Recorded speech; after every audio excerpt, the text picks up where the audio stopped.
The colony ship Horizon's Dawn dropped out of faster-than-light travel at exactly 600 hours, Earth Standard Time. Captain Park stood on the bridge, watching the familiar blue and green sphere of Nu grow larger in the. He had made this supply run dozens of times before. It was supposed to be routine. But something was wrong. The communications officer, Lieutenant, was the first to notice. Her fingers flew across her console, her face growing pale with each passing second. "Captain," she said, her voice barely above a whisper, "I am not getting any response from the colony. No traffic control, no civilian channels, nothing." Park felt a cold knot form in his stomach. Nu was home to over 4 million people. It was humanity's largest colony outside the Sol system. There was always traffic, always noise, always life. "Show me the planet," he ordered. The shifted, and the bridge fell silent. Nu was burning. Great clouds of black smoke rose from where cities used to stand. The ocean near the capital had turned a sickly orange color, boiling from the heat of orbital strikes. Massive craters dotted the surface where missiles had hit. The night side of the planet glowed not with city lights, but with fires that stretched for hundreds of kilometers. "No," Lieutenant whispered. "No, no, no." Park gripped the armrest of his chair so hard his knuckles turned white. He had family down there. His sister, her 2 children. They had moved to Nu 3 years ago because it was supposed to be safe. It was supposed to be far from any danger. "Captain," another officer shouted. "Multiple contacts, warships, they are.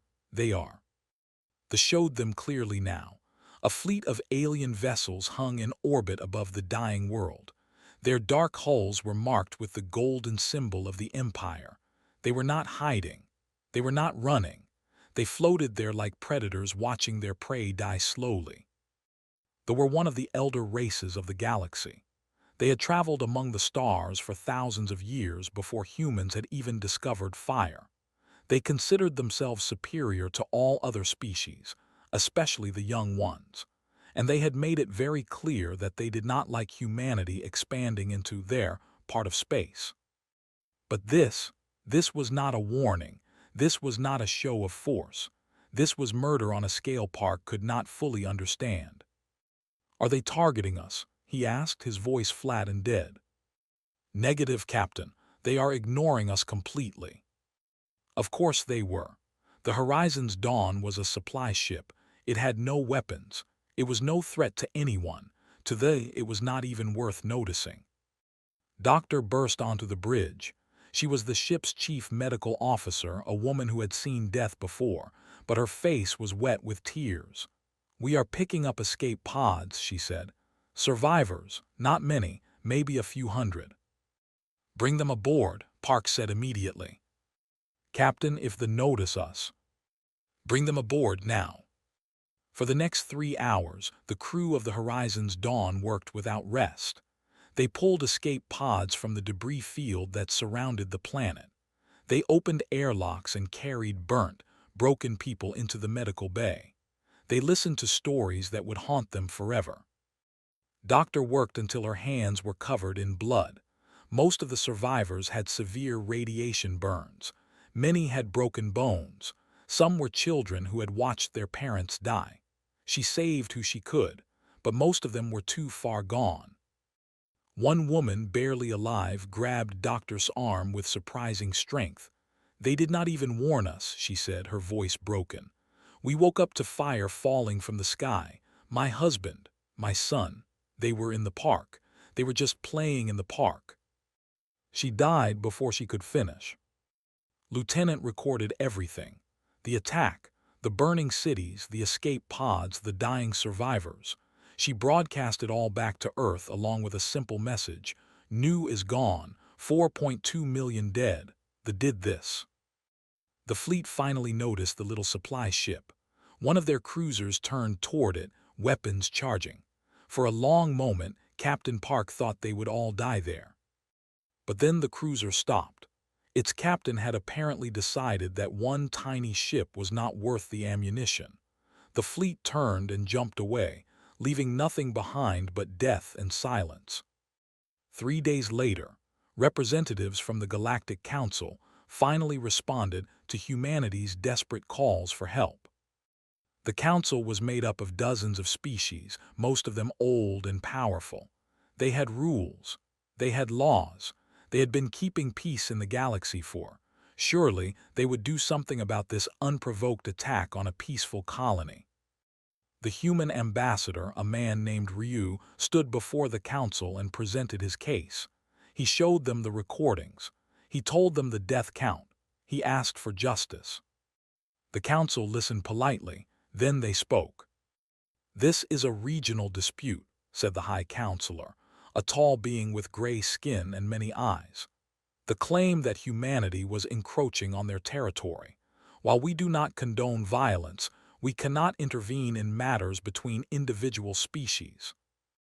Ambassador Ryu could not believe what he was hearing. Regional dispute. They killed 4 million people, children, families. This was not a war. This was a massacre. "Perhaps," the High Counselor said, "humanity should have been more careful about where it expanded. The natural order of the galaxy must be respected. Younger species must learn their place." The ambassador, sitting in his designated seat, let out a sound that was unmistakably a laugh.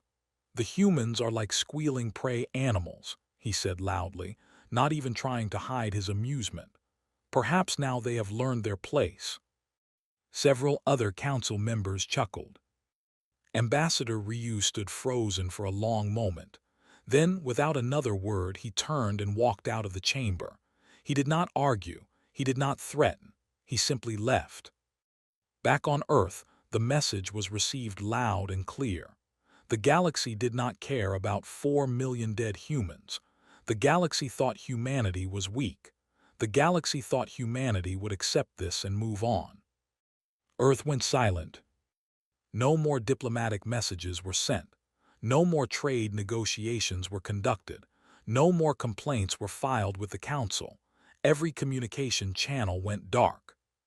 The ambassador told his government that the human problem was solved.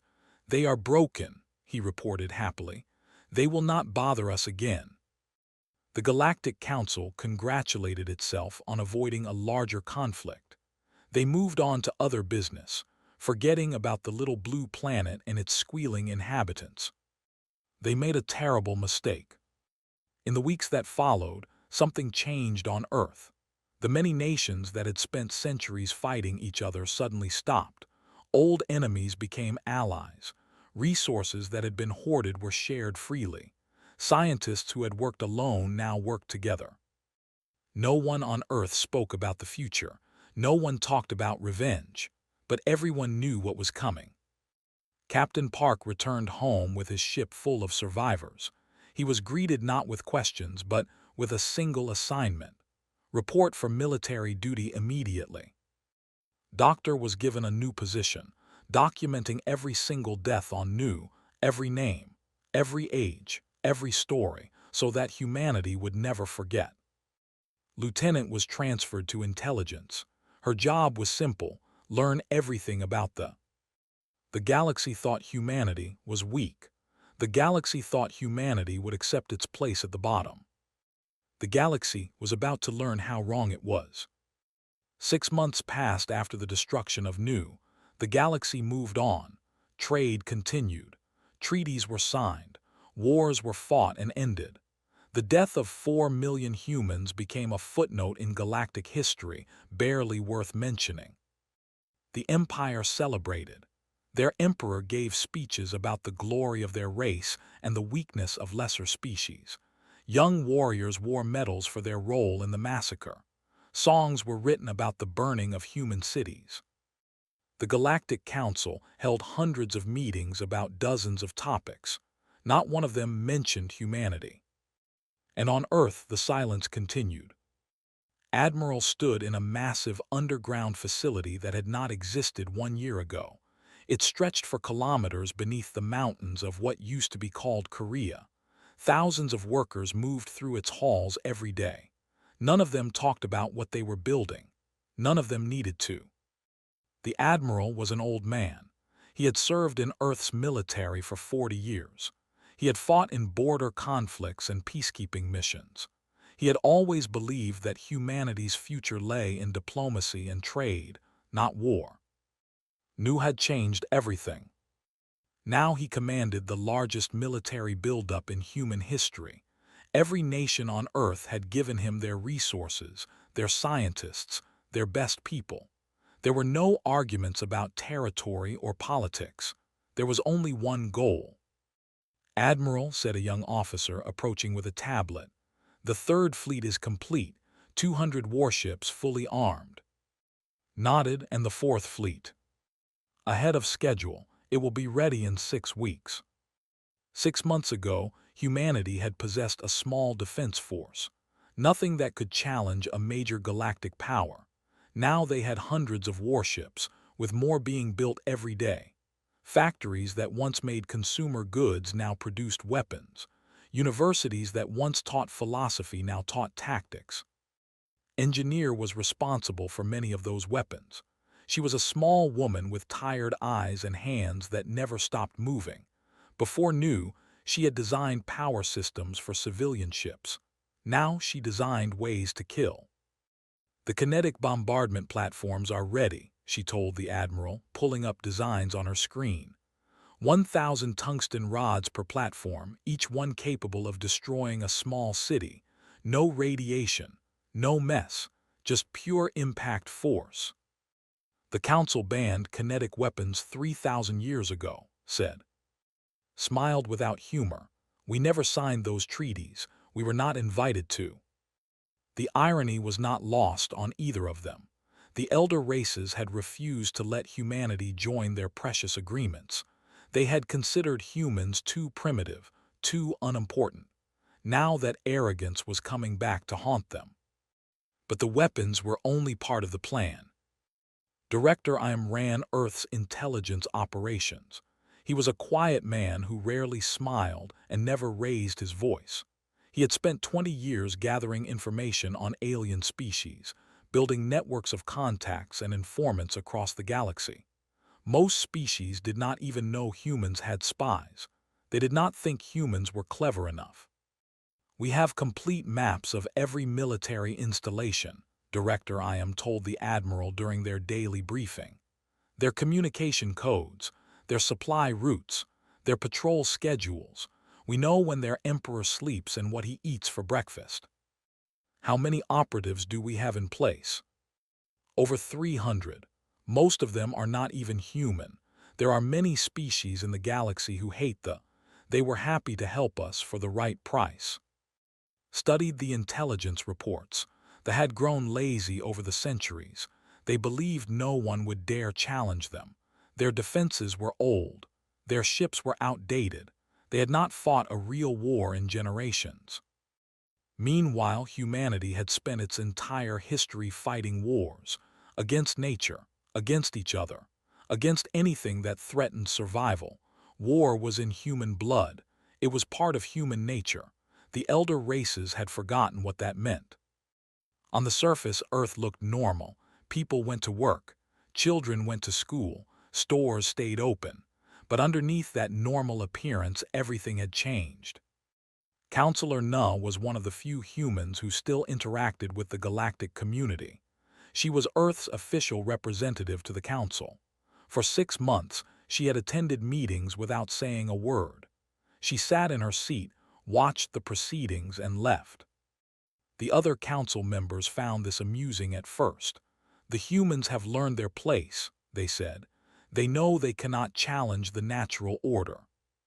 But as the months passed, some of them began to feel uneasy. There was something strange about the way the human representative watched them. Her eyes were cold and patient, like a predator waiting for the right moment to strike. One day, Counselor Na stood up in the middle of a session.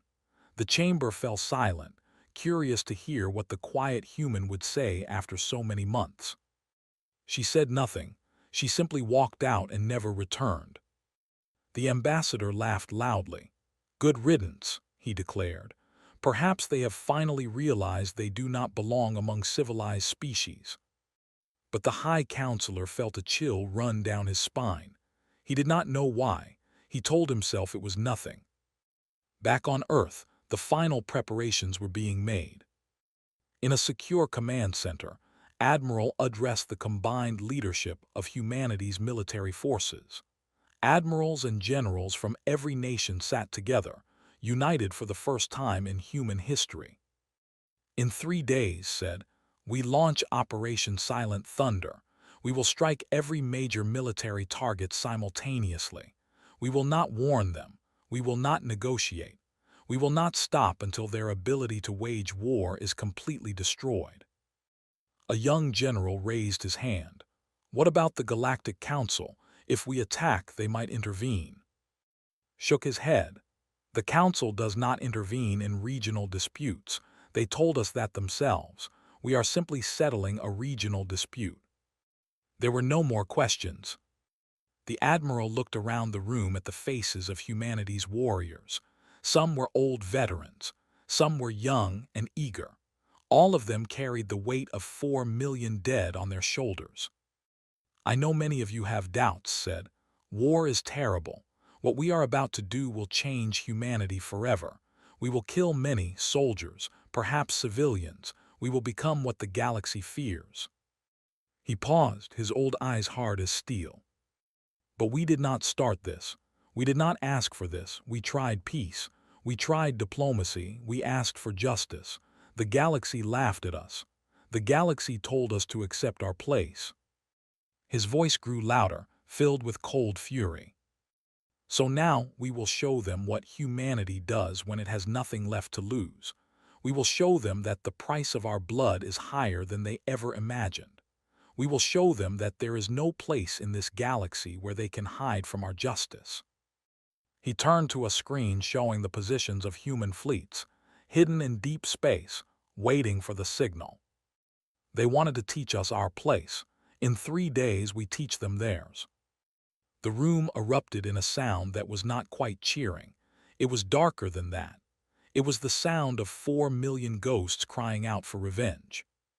Far across the galaxy, the Emperor slept peacefully in his palace. He dreamed of his glorious empire. He dreamed of the weak species that had learned to fear him. He did not know that humanity had not been silent for 6 months because they were broken. They had been silent because they were preparing. And now they were ready.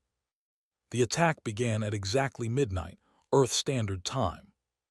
Across the galaxy, in 37 different star systems, human fleets dropped out of faster-than-light travel at the same moment. There was no warning, no declaration of war, no final demand for surrender. Just death. Vice Admiral O commanded the first strike fleet. Her target was the itself. She stood on the bridge of her flagship, the Unforgiving, watching the enemy planet grow larger in The orbital defense stations detected her fleet immediately. Alarms blared across the planet. Military officers scrambled to their posts. Messages were sent to the Emperor's palace. It was already too late. Launch all kinetic platforms, Vice Admiral O ordered calmly. From the bellies of human ships, thousands of tungsten rods began falling toward the planet. They were not aimed at cities.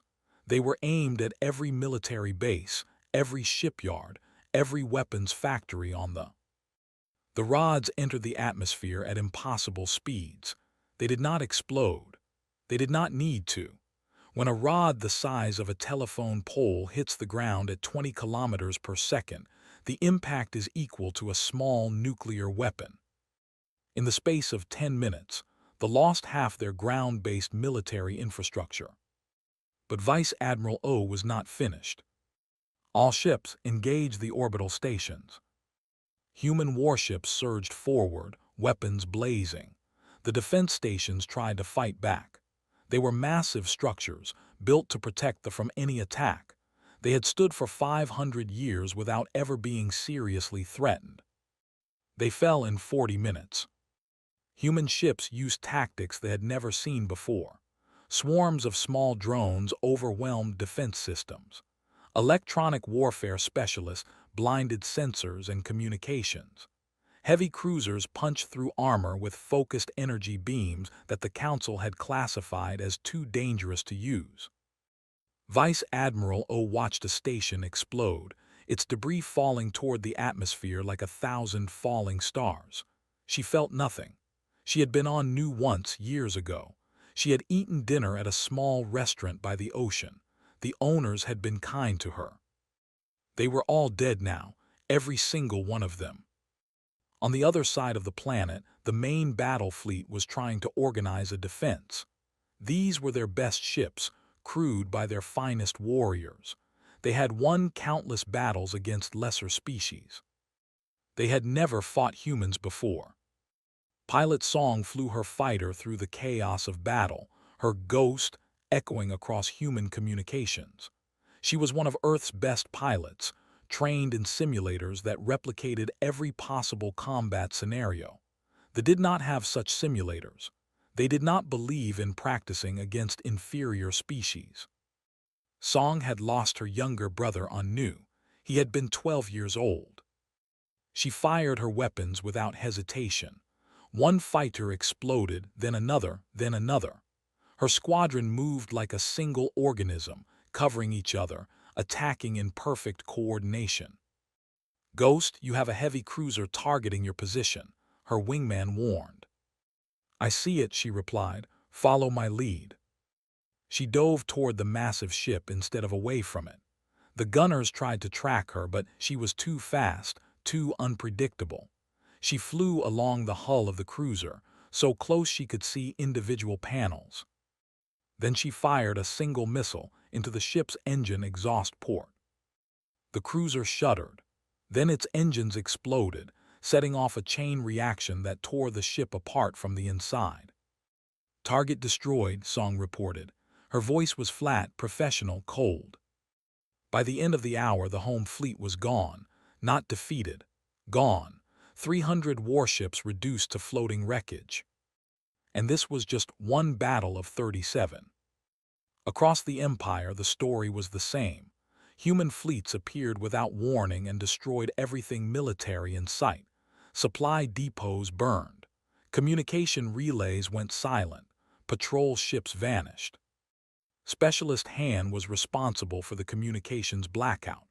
He sat in a small room on a ship far from any battlefield, but his weapons were just as deadly. His fingers danced across keyboards, sending viruses and false signals into the military network. "Their command structure just collapsed," he reported. "They cannot talk to each other. Every order they send gets scrambled. Every request for reinforcements goes to the wrong place." They had built their communication system to be efficient, with everything connected to central hubs. Han had spent 6 months learning exactly how to bring it all down at once. Without communications, they could not coordinate. Without coordination, they could not fight back effectively. Without effective resistance, they died. The Emperor finally received accurate reports of what was happening. He could not believe them at first. Humans. The weak, pathetic humans who had squealed for help after one of their colonies was destroyed. They were doing this. He sent urgent messages to the Galactic Council, demanding intervention. The Council received his messages. They called an emergency session. They debated what to do. Meanwhile, the killing continued.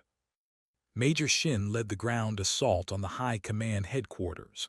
His soldiers landed in drop pods while orbital bombardment still shook the ground around them. They fought their way through smoke and fire, room by room, level by level. The soldiers they encountered fought bravely. Major Shin respected that.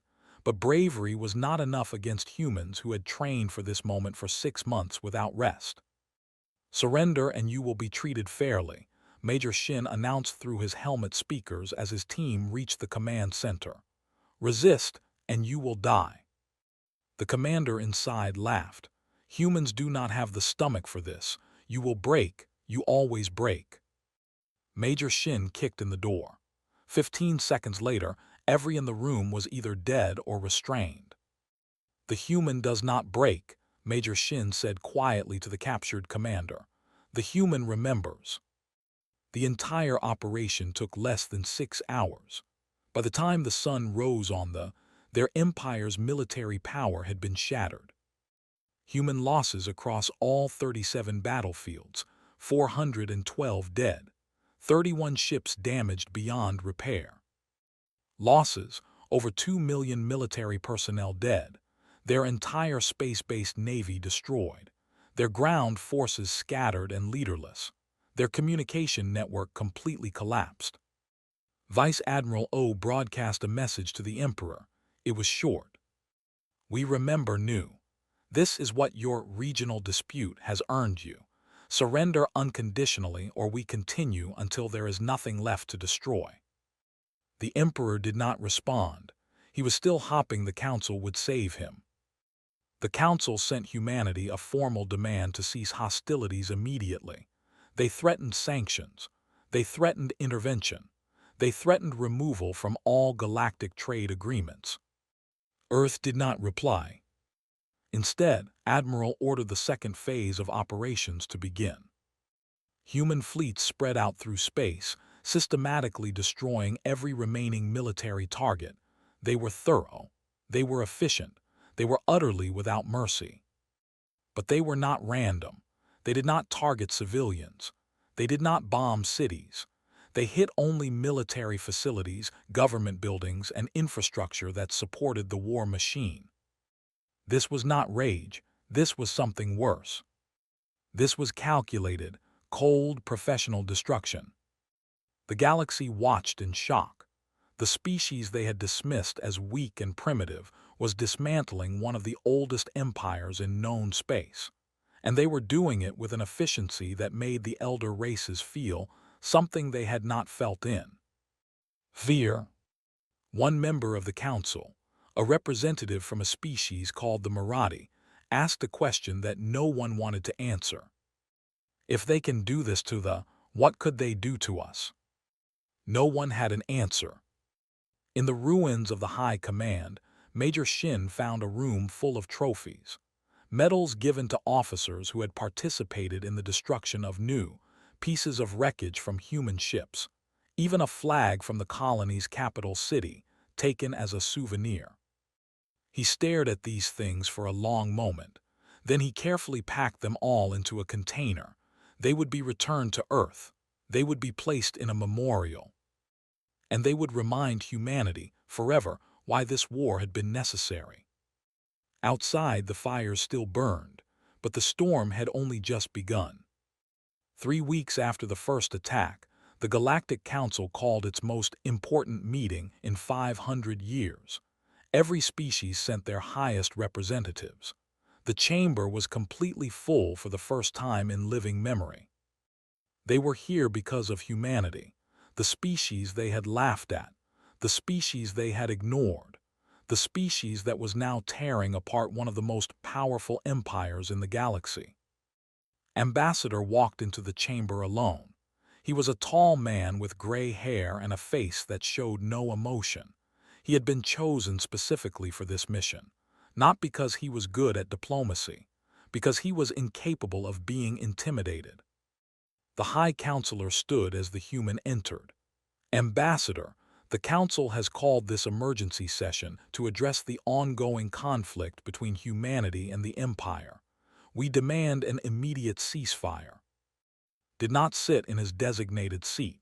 He walked to the center of the chamber where everyone could see him clearly. You demand, he repeated slowly. Interesting choice of words. This war has gone on long enough, the High Counselor continued. They have suffered tremendous losses. Surely humanity's honor has been satisfied. Honor? Ambassador let the word hang in the air. You think this is about honor? He reached into his coat and pulled out a small device. With a touch, holographic images appeared throughout the chamber. Images of burning cities, bodies in the streets, children crying over dead parents, the planet itself and glowing from orbital bombardment. 4.2 million people, Ambassador said. That was the population of do you want to know how many of them were soldiers? 0. It was a colony, farmers, teachers, engineers, families. He pointed at the section of the chamber. The representatives sat in their seats, trying to look dignified despite their species' recent defeats. They attacked without warning. They killed everyone they could find. They did not accept surrender. They did not allow evacuation. They murdered 4 million innocent people because they thought we were weak. The chamber was silent. And what did this council do? Ambassador turned to face the High Counselor directly. You called it a regional dispute. You told us to accept the natural order. One of your members called us squealing prey animals. I believe several of you laughed. Some of the council members shifted uncomfortably in their seats. We asked for justice. You gave us nothing. We asked for help. You told us to learn our place. Ambassador's voice grew colder with each word. So we learned. We learned that in this galaxy there is no justice except what you take for yourself. We learned that the strong do what they want and the weak suffer. We learned that your laws and your treaties are meaningless when it comes to protecting those you consider beneath you. He stepped closer to the High Counselor's podium. You taught us these lessons. Now we are applying them. The High Counselor tried to regain control. The Council is prepared to broker a peace agreement. They have agreed to pay reparations. They will acknowledge their wrongdoing. Surely this is sufficient. Ambassador shook his head. No. What do you mean, no? I mean exactly what I said. No, we do not accept your peace. We do not want your reparations. We want unconditional surrender. We want every individual responsible for handed over for trial. We want the complete dismantling of the military. Gasps echoed through the chamber. The representatives jumped to their feet in outrage. This is impossible, one of them shouted. We are the Empire. We have existed for 10,000 years. You cannot destroy us. Ambassador looked at him with eyes that held no mercy. Watch us. Far from the council chambers, Captain Moon commanded the blockade of the 300 human warships formed a perfect sphere around the planet, allowing nothing in or out. The civilians were not being harmed. Human ships allowed food and medical supplies to pass through. But weapons, military personnel, and government officials were stopped. Some tried to run the blockade anyway. They did not try twice. Captain, her tactical officer reported, a civilian transport is requesting permission to leave. They claim to be refugees. Moon checked the scan results. The transport was indeed full of civilians, families, children. Let them pass, she ordered, but scan them thoroughly. If there are any military personnel hiding among them, pull them out. The transport passed through the blockade without incident. The civilians on board stared at the human warships as they passed.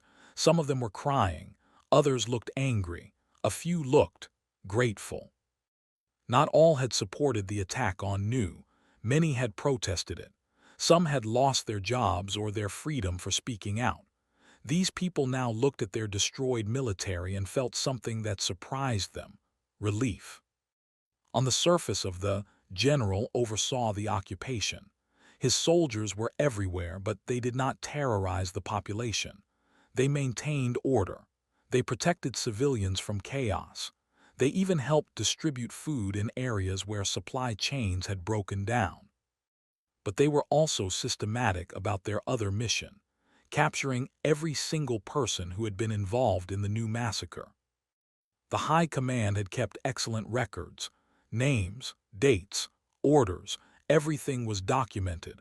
General's intelligence teams had captured all of it during the initial assault. Now every day, his soldiers arrested more war criminals: fleet commanders who had ordered the bombardment, pilots who had dropped the missiles, officers who had refused to accept surrender, bureaucrats who had planned the logistics.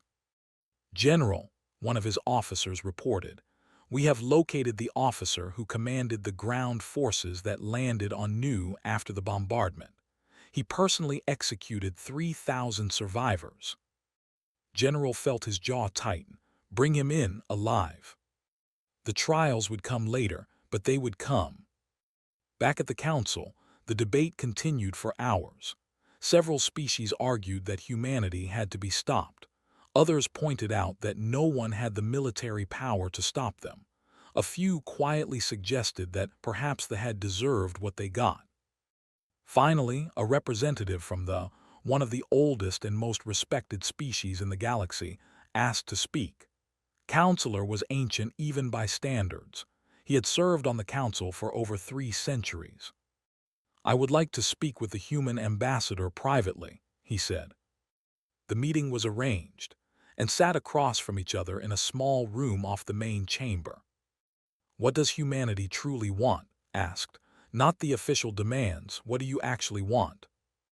Ambassador considered the question carefully. "We want the galaxy to understand," he said finally. "We came to your council in peace. We asked for nothing but fair treatment. We were willing to follow your rules, respect your traditions, accept a lower status while we proved ourselves." He leaned forward. "And you let them murder 4 million of us without consequence. You laughed at our pain.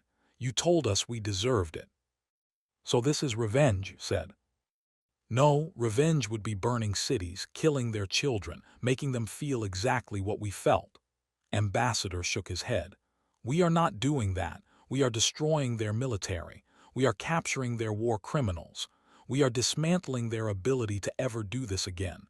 That is not revenge. That is justice." "And after, what happens when the war is over?" "That depends on the galaxy. Humanity has learned that kindness is seen as weakness here. We tried being peaceful. We tried being cooperative. It nearly got us destroyed." Ambassador stood up. "Now the galaxy will see what happens when you wake the sleeping human. Maybe next time, they will think twice before attacking the species they consider beneath them." He walked toward the door, then paused. "You asked what we truly want, Counselor. We want to be left alone. We want to live in peace. We want to raise our children without fear of extermination." His voice grew hard. "And we want everyone in this galaxy to understand that the cost of threatening those things is higher than anyone can afford to pay." The door closed behind him. Sat alone in the silent room for a long time. 1 week later, the Emperor signed an unconditional surrender. Every term humanity demanded was accepted. The war criminals would be tried. The military would be dismantled. Reparations would be paid. The trial broadcasts began immediately. They were shown across the entire galaxy. Every species watched as officers were confronted with evidence of their crimes. The recordings from the testimony of survivors, the documentation from their own files. Most of them were found guilty. The sentences were harsh. Earth did not ask for execution. They asked for something worse, public acknowledgement. Every convicted war criminal had to stand before cameras and admit exactly what they had done. Names of victims were read aloud. Images of destroyed families were shown. The galaxy watched in silence. And slowly, they began to understand that the species they had dismissed as weak was not cruel. It was not bloodthirsty. It was something far more dangerous. Humanity was patient. Humanity was thorough. Humanity remembered. And humanity did not forgive. 1 year had passed since the war began. The galaxy was different now. President stood before a mirror in his private chambers on Earth, adjusting the simple gray suit he would wear to address the Galactic Council. Unlike other leaders who might have chosen medals or fancy uniforms, he had chosen something ordinary, something human. Today would be the first time a human leader spoke directly to the full council, not an ambassador, not a representative, the president of United Earth himself. His staff had suggested bodyguards, an armed escort, a show of military force. He had refused all of it. He would walk into that chamber alone just as Ambassador had done, but his message would be different. The war was over. Now came the harder part, deciding what kind of species humanity would be. Admiral met him before he boarded the transport ship. The old warrior looked tired. He had not slept properly in months. The weight of what he had ordered, what he had accomplished, what he had destroyed, showed in every line of his face. "Are you certain about this, Mr. President?" he asked. "The council members are afraid of us. Some of them might try something desperate." President smiled gently. If they were going to try something, they would have done it during the war. They had their chance. They did nothing then, and they will do nothing now. "I am not worried about the council," the admiral admitted. "I am worried about what we have become. 1 year ago, we were a peaceful species trying to find our place in the galaxy. Now we have destroyed an empire. We have killed millions. We have made ourselves into something that terrifies the elder races." "Yes," President agreed, "we have, but that does not mean we have to stay that way." The admiral had no response to that. The Galactic Council chamber was completely silent when President walked in. Representatives from hundreds of species watched him approach the central podium. Some looked at him with fear, some with hatred, some with something that might have been respect. High Counselor stood as the human leader reached the center of the floor. He was a different High Counselor than the one who had dismissed humanity's plea for help a year ago. That one had resigned in disgrace. "President of United Earth," announced formally. "The Galactic Council recognizes your presence and grants you permission to address this assembly." President nodded politely. He looked around the chamber, meeting the eyes of representatives from species that had watched 4 million humans die and done nothing. When he spoke, his voice was calm, quiet, almost gentle. "Thank you for receiving me. I know that many of you did not want this meeting. I know that many of you are afraid of what humanity might do next. I know that some of you are already making plans to build alliances against us, just in case." He paused, letting his words sink in. "You are right to be afraid. 1 year ago, humanity showed the galaxy what happens when we are pushed too far. We destroyed an empire. We did it quickly, efficiently, and without mercy. We proved that the species you dismissed as primitive and weak is capable of violence on a scale you never imagined." Several representatives shifted uncomfortably. "But I did not come here to threaten you. I came here to tell you something important. We do not want to be your enemy." He let that statement hang in the air for a moment. "Humanity did not start this war. We did not want it. We were happy building our colonies, trading with our neighbors, learning from the elder races. We asked for nothing but a chance to prove ourselves." His voice hardened slightly. "They took that from us. And this council, the body that was supposed to represent galactic justice, told us to accept our place. You told us that 4 million innocent deaths were a regional dispute. You told us to be quiet and learn our lesson. So we did. We learned that the galaxy does not protect the weak. We learned that justice only comes to those strong enough to take it. We learned that your laws and treaties mean nothing when you decide they are inconvenient." President spread his hands. "These were hard lessons, painful lessons. They cost us our innocence and turned us into something we never wanted to be." His voice softened again. "But we are still human. We still value peace. We still want to live alongside other species in cooperation and friendship. The war is over. They have surrendered. Justice has been served." He looked directly at High Counselor. "Now we must decide what comes next. Will the galaxy continue to treat younger species as disposable? Will the strong continue to prey on the weak without consequence? Will this council continue to look away when atrocities happen, as long as they do not affect the powerful? Or will things change?" President stepped back from the podium. "Humanity will not forget what happened. We will never trust this council the way we did before. We will maintain our military strength. We will protect ourselves. But we also extend this offer. Any species that wants to live in peace with humanity is welcome.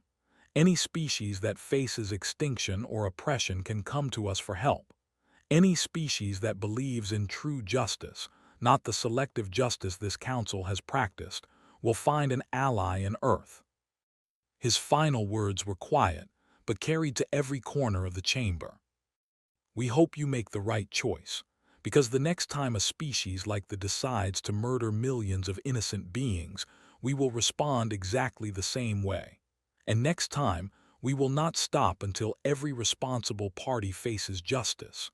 No matter how old their empire, no matter how many allies they have, no matter what this council says. He bowed slightly. Thank you for your time. President walked out of the chamber without waiting for a response. Behind him, the council erupted into chaos. High Counselor eventually restored order. Then, in a moment that historians would remember for centuries, he did something unprecedented. He apologized. On behalf of the Galactic Council, he said, his voice heavy with shame, I formally acknowledge that this body failed in its duty to humanity. We ignored an atrocity. We dismissed the deaths of millions. We allowed fear and prejudice to guide our decisions instead of justice. He bowed his head. We cannot undo what happened, but we can learn from it. From this day forward, the Council will review its policies regarding younger species. No attack like Nu will ever be dismissed again. It was not much. Words could not bring back 4 million dead, but it was a start. In the months that followed, things slowly changed. Several smaller species, ones that had been bullied by larger empires for centuries, approached humanity for protection agreements. Earth accepted them all. A new alliance began to form, built not on conquest but on mutual defense. The former empire was administered by a coalition of species, with human oversight. The occupation was strict but fair. War criminals served their sentences. Ordinary civilians were helped to rebuild their lives. Doctor, who had once treated dying survivors on the horizon's dawn, now led the new memorial commission. She had spent the entire year documenting every victim, every name, every story, every life cut short. The memorial itself was built in orbit around the ruined planet, a massive structure made of steel from Earth, inscribed with 4,200,000 names. It could be seen from space, a permanent reminder of what had been lost. Doctor stood at the memorial's dedication ceremony, looking at the names of people she had never met but would never forget. We built this so the galaxy would remember, she said in her speech. Not just to honor the dead, but to warn the living. This is what happens when hatred goes unchecked. This is what happens when good beings do nothing. Admiral attended the ceremony in civilian clothes. He had retired from military service the month before. The war had taken something from him that he knew he would never get back. But watching the names scroll across the memorial wall, he felt something he had not felt in a long time: hope. Humanity had proven it could destroy. Now it had to prove it could build. Across the galaxy, in the halls of the Council, in the palaces of emperors, in the humble homes of ordinary beings, a new saying began to spread. Let sleeping humans lie. It was a warning, a reminder, a lesson that the galaxy had learned in blood and fire. Humanity was small. Humanity was young. Humanity had arrived on the galactic stage only a few centuries ago, blinking in the light of ancient civilizations. But humanity remembered, and the galaxy would never forget. On a small ship traveling through deep space, a young child asked her mother a question that had been bothering her for months. Mother, why did the humans destroy everything? Why did they hurt us so badly? Her mother was quiet for a long time. She had lost her husband in the war. Her brother had been arrested for crimes she still did not fully understand. Her entire world had collapsed. Finally, she answered, "Because we taught them that the universe is cruel, little one. We showed them that the strong take what they want and the weak suffer. We thought they would learn to be afraid." She stroked her daughter's hair gently. Instead, they learned too well. They became stronger than us. They became than us. They showed us our own lesson reflected back in a mirror. The child did not fully understand. She was too young. But someday she would. Someday all children would learn the story of how their empire fell because their ancestors mistook human kindness for weakness. And they would teach their own children the most important lesson the galaxy had ever learned. Never wake the sleeping human.